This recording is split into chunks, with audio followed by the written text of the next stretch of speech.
DSLD should, Yes. they should give the option to the people what they want. If they want condominium or if they want the land. Parehong advocacy natin dyan, good gentlewoman, kahit Hindi bilang na pwede sponsor sa mag-condominium kung hindi kaya. Yes, They Mr. be President. given the option to buy the land. And then yung land na lang. Kasi sa amin, gusto lang nila, kanila yung lupa.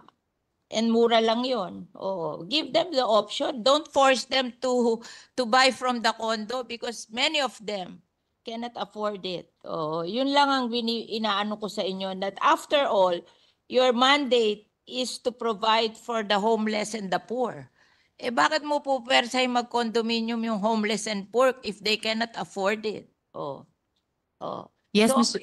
yung option na yun should not be removed from them kasi gagawin nila, tatanggalin nila yung mga homeless and poor, tapos tatayuan nila ng condominium, tapos hindi naman magkukwalify yung homeless and poor to buy the condo, where will they go? Oh. Yes, Mr. President. 100% nakikiisa ang representasyong ito sa good gentlewoman sa ganyang advokasya. At na wag nilang bobolahin yung mga pahihirap na aalis kayo diyan, bibigyan namin kayo ng kondo. Akala nila libre yung kondo, hindi nila alam babayaran nila yon and they cannot afford it. I know they cannot afford it. Oo. So, give them the option. Sila mamili kung gusto nila, lupa lang ibigay sa kanila o buildan sila ng kondo, di ba? And many of them would prefer na bigyan na lang sila ng lupa and mag-save na lang sila to build houses on the land in the future. Kasi nagawa na sa amin yon. So why are they changing the model? Yun lang ang question ko. Yes, Mr. President, and definitely the model is not being changed. May affirmation po tayo dito na CMP as an option will always be there and will not be abandoned. Nga lang kailangan talaga ng funding mula sa GAA na historically hindi po naibibigay. Pero patuloy po nating ilalaban na laging kasama po ang CMP. Pati po, yes, we can approach government financing institution to buy the land and then the people will pay amortization for the land. Hindi naman kailangan manggaling sa GAA yun eh. If you will arrange that Pag-ibig will buy the land and they will pay amortization to Pag-ibig. Oh, they don't want the land for free. They just want the opportunity to be able to pay amortization on the land. Kasi mas mura yon than condominium. Yun lang naman ang option na binibigay namin. Di naman sila naghahanap ng libre. They're willing to pay the amortization, but you give them a chance. May model na gano'n, na bibili ng Pag-ibig or government financing institution ng land and then they will pay for it through amortization. And they will even willing to pay down payment. Eh paano ba ginawa yung NHA na walang down payment tapos 700 ang hulog, may mga ginagawa, inililipat ko yun sa inyo sa NAIC eh. Di ba that's a better model? Imagine a townhouse and our people from they don't pay down payment, they just pay 700 a month. Tuwan-tuwa sila dun eh.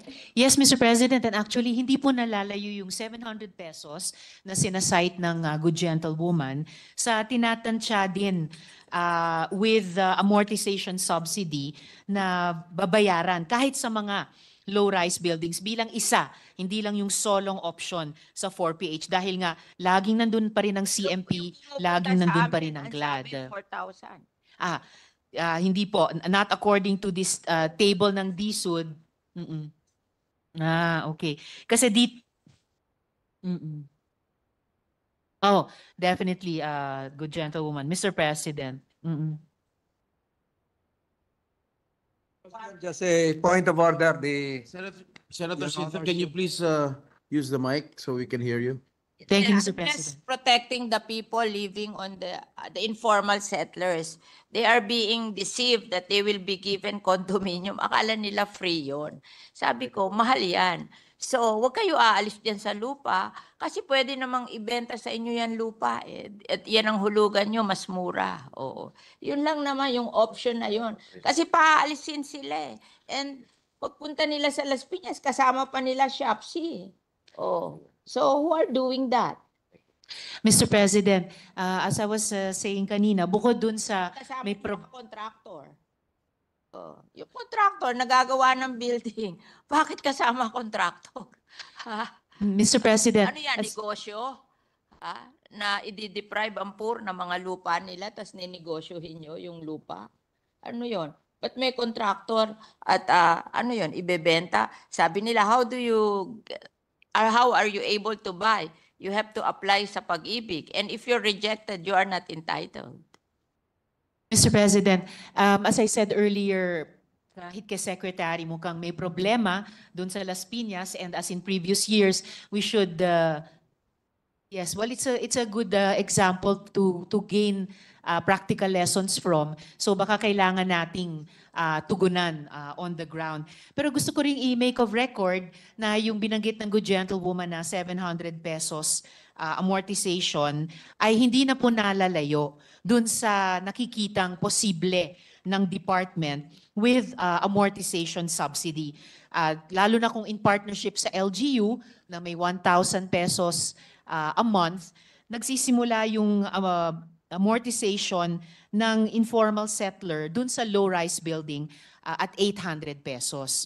And then further, tungkol po sa CMP at sa GLAD, para ipakita, i-make of record na hindi po talaga bibitawan ng DSUD ang CMP, hindi talaga bibitawan ng DSUD ang GLAD, at lalo na dahil tinutulak natin ng Senado sila, patuloy nilang iisipin paano gagawing complementary programs. So iso-sustain bilang complementary programs kahit dito sa 4PH with government guarantee.